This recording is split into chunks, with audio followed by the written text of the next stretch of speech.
At this point, Elijah was already very tired. Pagod na siya, hindi matapos ang mga conflict, at napakarami ng kasamahan niya ng mga propeta ang nalipol at namatay. At sa katunayan, ang akala niya, siya na lang ang natirang buhay. So there was a very imminent threat. A threat to his life, given by no less than the wicked queen Jezebel. Earlier, sa 1 Kings 19:10, sa kanyang pakikipagniis sa Diyos, he answered, Lord God all-powerful, I've always done my best to obey you, but your people have broken their solemn promise to you. They have torn down your altars and killed all your prophets except me. And now they are even trying to kill me. Ito ang elemento ng panalangin ni Elijah, which tells us about his consciousness at this time. Sabi niya, ako na lang po ang nalalabing buhay. Ito mismo ng mga mamamayan ng Israel ang pumapatay sa inyong mga propeta. Nag-iisa na lang akong natira. At ngayon, ako naman ang kanilang gustong patayin. So yun ang laman ng kanyang isip. Gulong-gulo siya, natatakot siya para sa kanyang kaligtasan, at iniisip niya, wala na siyang kakampi. 1 Kings 19:3-4. Elijah was afraid when he got her message, meaning the message of Jezebel, warning him that he would be dead tomorrow. And he ran to the town of Beersheba in Judah.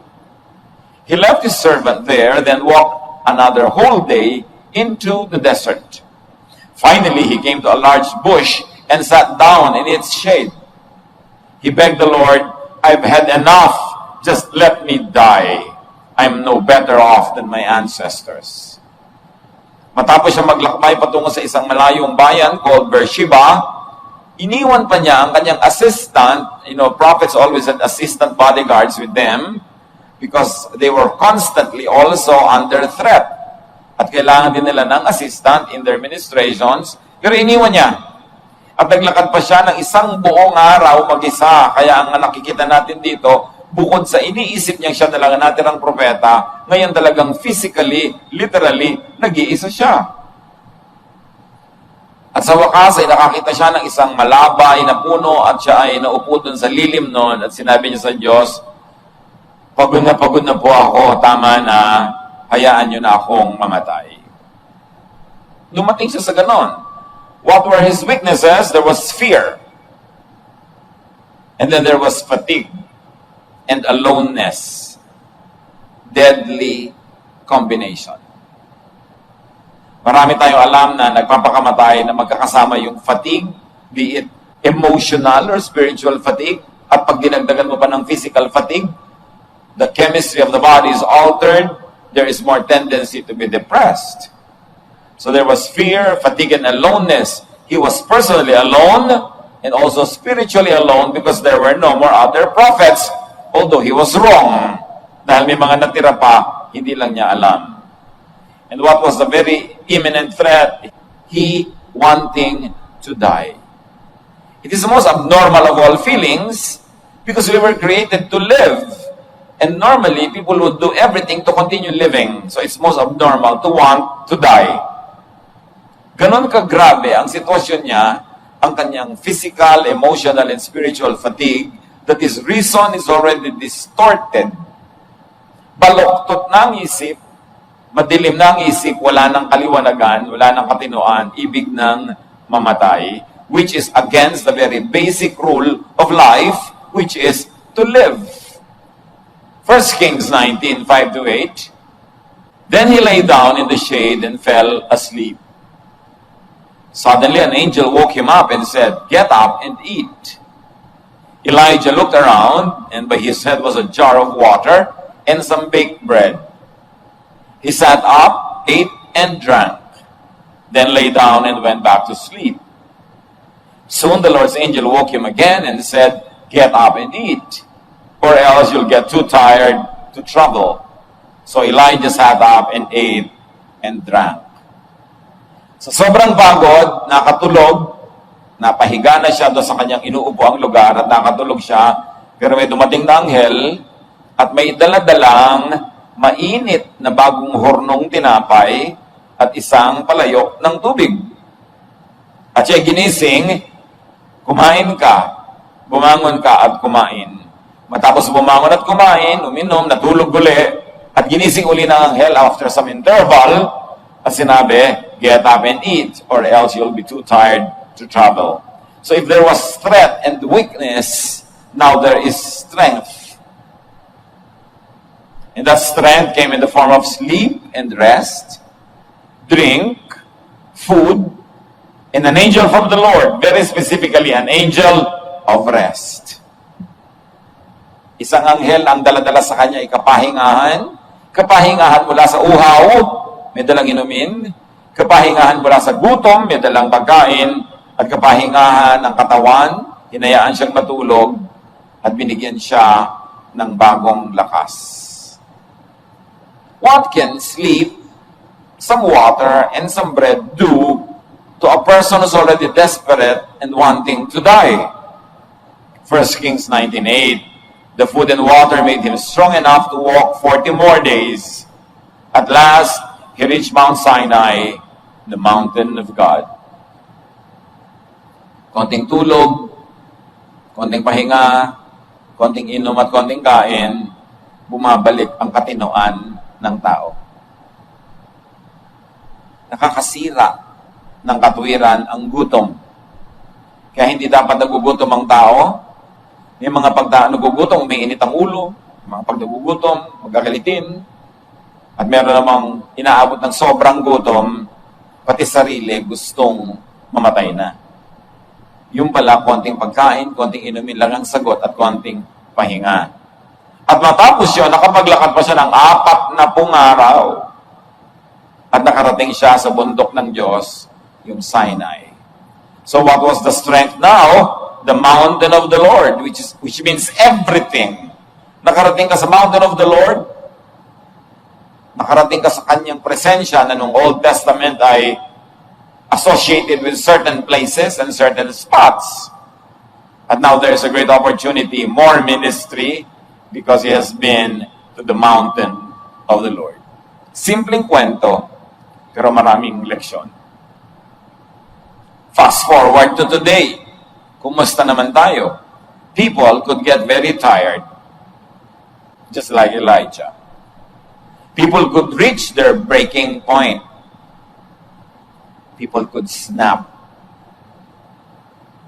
Or people could reach their near breaking point. People could crack up. Pag sobra-sobra, sunod-sunod ang problema ng tao, walang pahinga, walang refreshment, walang restoration, pwede siyang malagot, yung tinatawag nating lumigwak. Lumuwag ang tornilyo, ang tawag ng iba, nasiraan, pwede mangyari yun. And people become psychiatric cases. Pag sobrang pressure na walang humpay, walang masulingan, walang maatrasan, pwedeng mag-crack ang tao. Yung nawawala sa sariling bait, nawawala ng katwiran, nagiging psychiatric case. Kaya mahalaga mga kapatid, kaya natin ito pinag-aaralan, makiramdam. Baka may mga taong malapit sa atin na malapit ng mabasag. May lamat na. Sobra-sobra na ang dala, malapit ng malagot. So understand when people are about to reach their load limit. Do not push people beyond their limits. Kung minsan, tiis ang asawa, yung pala malapit na siyang mapuno. Hindi mo alam, biglang napuno na. Meron pinagdidimla ng paningin, nakakapatay ng asawa, nakakapatay ng kapwa. Meron naman, naglalayas, nawawala na kasi napuno. You don't know when the proverbial camel's back will break. Yung kasabihan, it was the last straw that broke the camel's back. Kasi pasan ka ng pasan ng mga tali-tali, mga straw, ang dami-dami on the camel's back. Akala mo kayang-kaya pa niya. Nagdagdag ka na lang ng isang hibla ng straw. Nabalian na pala siya ng likod at natumba na siya. It was the straw that broke the camel's back, or it is the last drop that filled the bucket. Akala mo kayang-kaya mo pa siya pagalitan, i-neglect, pabayaan, yung pala isang patak na lang puno na. Kailangan ng tao nakakapagpahinga. Kailangan ng tao na may naaatrasan pag nagigipit at hindi laging sinisikil at hindi laging sinusukol. You don't always corner people because even animals, when cornered, fight back. Kaya bibigyan mo sila ng graceful way out. Hindi ko mo pwede mong hihiyain mo. Hindi ko mo pwedeng hawak na hawak mo ang alas, ikakaya-kayanin mo because people can fight back. People can snap. People could break down from physical, emotional, or spiritual fatigue. Kung ikaw ay asawa, ikaw ay anak, magulang, ikaw ay kasintahan, ikaw ay kasama sa trabaho, itanong mo rin, nakakapagod ba akong kasama? Pagod na ba sa akin ang aking asawa, ang aking magulang, ang aking anak? Kasi ang tao pag napagod, bumibigay. Kailangan hindi natin sila sobrang pinapagod. 1 Kings 19:7, the angel of the Lord came back a second time and touched him and said, "Get up and eat, for the journey is too much for you." What journey are you taking that could be too much for you? What journey could other people around us be taking that is too much for them? Pag ang tao may pinagdadaanan, huwag nyo nang dagdagan. Meron man kayong issue, meron kayong gustong ayusin, ipagpaliban na. Ang kailangan lang naman nun, pahinga. Ipagpaliban, for everything there is season and a time for every matter under heaven. Lahat may tamang panahon, kaya dapat itinatama ang mga ginagawa natin. At pagka ang tao may pinoproblema, may dinadala, may pinagdaraanan, remember, people have load limits. Kahit aeroplano may load limit, hindi siya pwede magdala ng higit sa disenyo na kaya niyang ilipad. Ang mga tulay may load limits. Ang mga kuryente, linya ng kuryente natin sa bahay, sa opisina, may load limit, hindi dapat lumampas.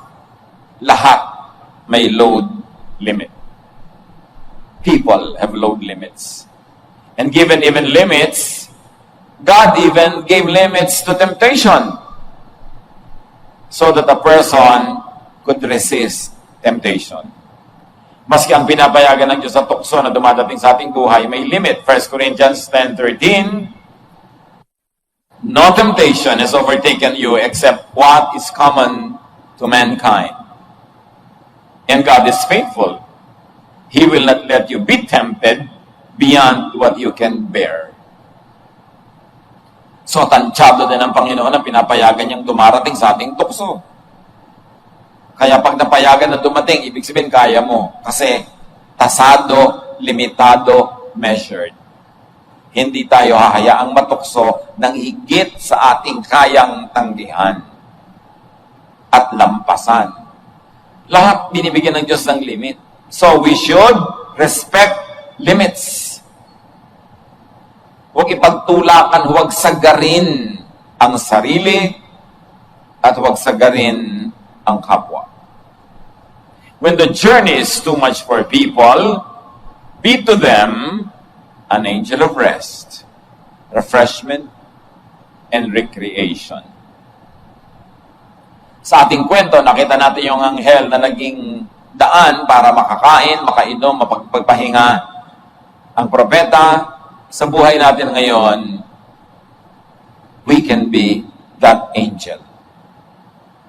Tayo ang pwede magbigay sa ating kapwa ng kapahingahan, tulong, inumin, pagkain, anuman ang equivalent nun sa pangangailangan ng tao ngayon. Be a blessing.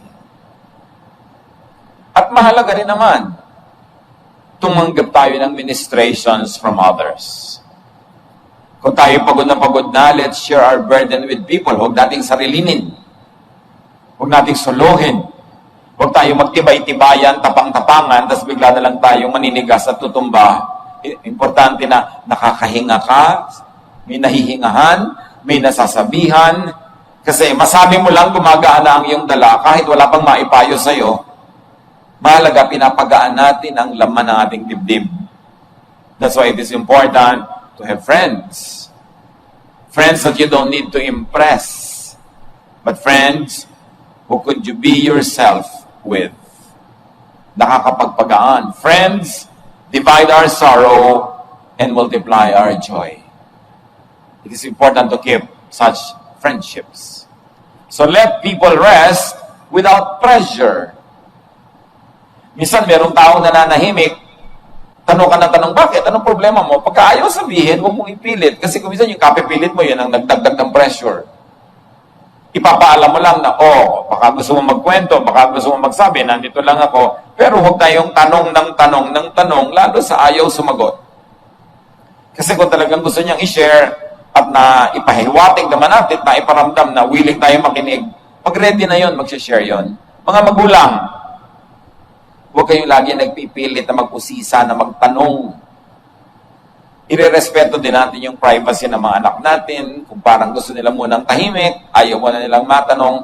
Basta alam nila na pag ready sila mag-share, ready sila magsalita, we are willing and ready to listen also. Kasi yung taong nape-pressure, lalong nadadagdagan ang hirap ng kanyang loob. Pwede tayo maging shock absorber. Maging atrasan ng tao kung wala na siyang masulingan, pwede siyang umatras. Kasi pipayagan mo siyang umatras sa'yo at pwede tayo maging pahingahan ng mga pagod. It is a special ministry. At kakampanyan, syempre, hindi ka dapat judgmental. Hindi ka easily shaken or shocked. Para ang tao maging lapat ang loob na magsabi sa atin kahit ang mga bagay na medyo shocking. Para maging lapat ang kanilang loob. Give yourself the space and the time to rest, to get revived, re-strengthened, refreshed, reoriented. Nakita niyo itong si Elijah, gusto nang mamatay, pero nung na-refresh, may bago na naman siyang mission, naglakad pa siya ng 40 days. Pagdating si Jesus, ino-observe niya ang limits maging ng mga disciples. Nung pagod na yung mga disciples, kahit ang dami pang taong dapat paglingkuran, niyaya niyang lumayo muna, mapag-isa, at magpahinga. Mark 6:31, then because so many people were coming and going that they did not even have a chance to eat, he said to them, come with me by yourselves to a quiet place and get some rest. Si Jesus. Iniwan muna nila yung hindi maubos-ubos at matapos-tapos sa mga tao na hindi maubos-ubos ang demands. Sabi niya, magpahinga muna kayo. Hindi kayo nakakatulog, hindi kayo nakapagpahinga, hindi kayo nakakakain na maayos. Iwan muna natin sila. May ganun. Kailangan kung meron tayong mahal sa buhay na sobrang pressured, sobrang stressed, ilayo muna natin sila doon sa source of stress and pressure para sila ma-refresh. Even Jesus gave His disciples respite, retreat, and rest. Kaya ang central ministry ng Panginoon,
nililigtas niya tayo sa sobrang guilt, sobrang feeling of inadequacy na nakukuha natin kung kay Moses at sa law tayo lagi nakikinig.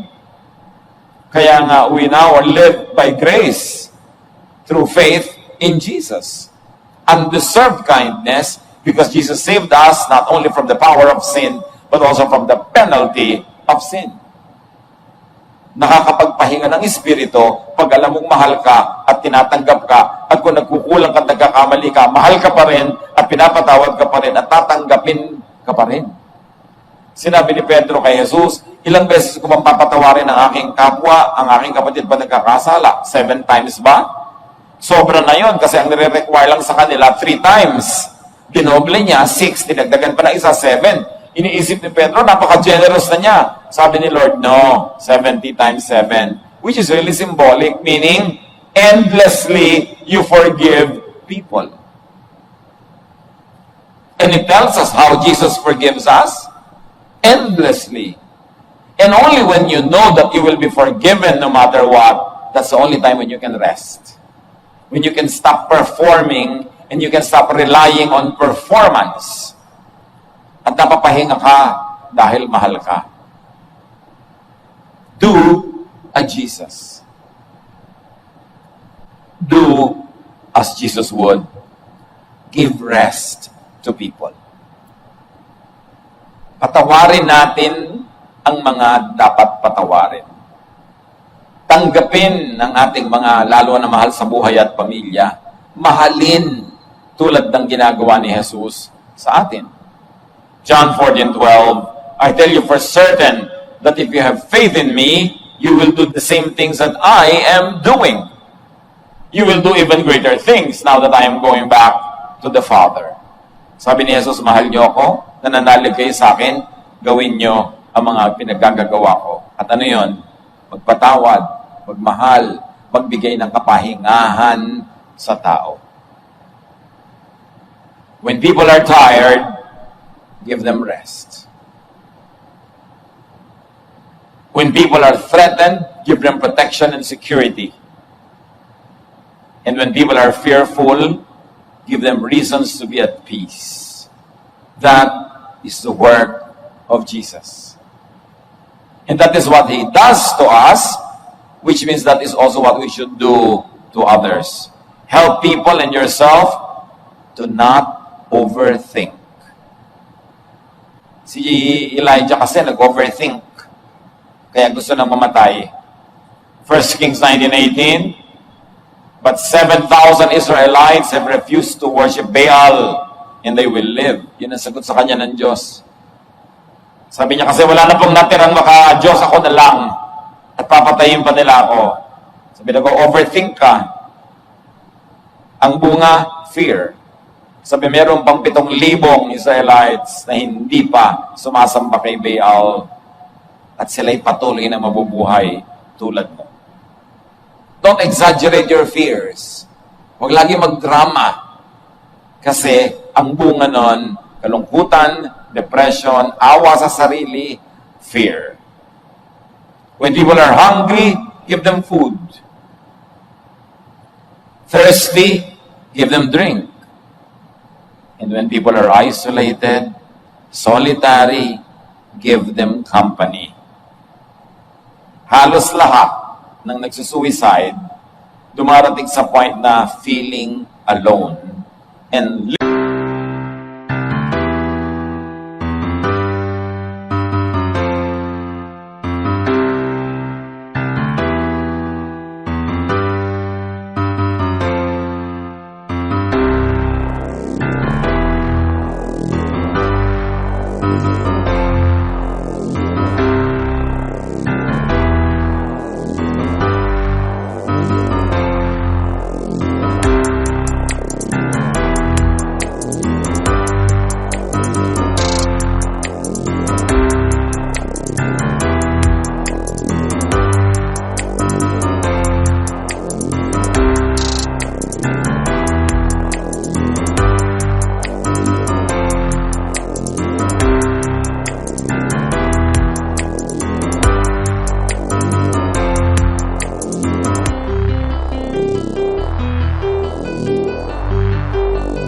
alam ng tao nandun ka, may kahati na agad siya sa kabigatan.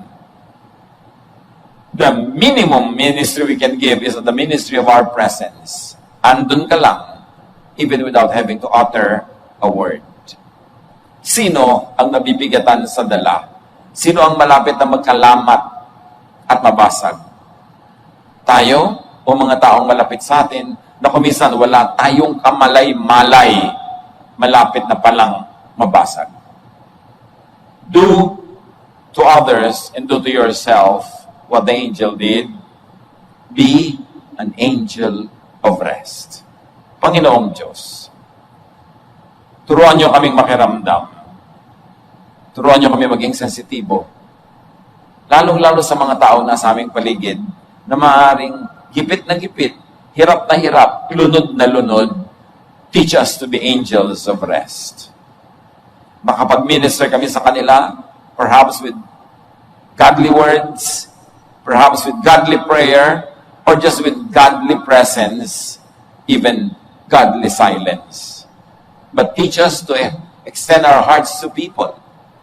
Turuan niyo kami, Panginoon, na maging daluyan na yung pagpapala sa mga tao.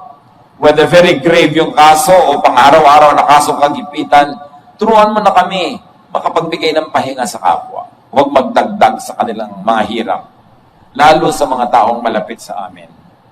At kung meron dito sa aming kalagitnaan, na malapit ang mapuno, malapit ang malagot, Lord, let that person realize that you can send angels of rest, that you love each one of us, so that we will not refuse the ministrations of angels of rest.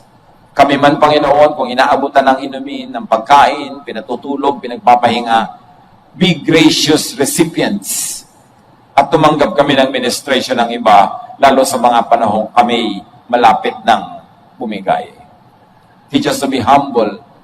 Teach us, Lord, to share our situation with people. At kami naman maging ready, willing, and able to listen and to share our time with people as well. Mga kapatid,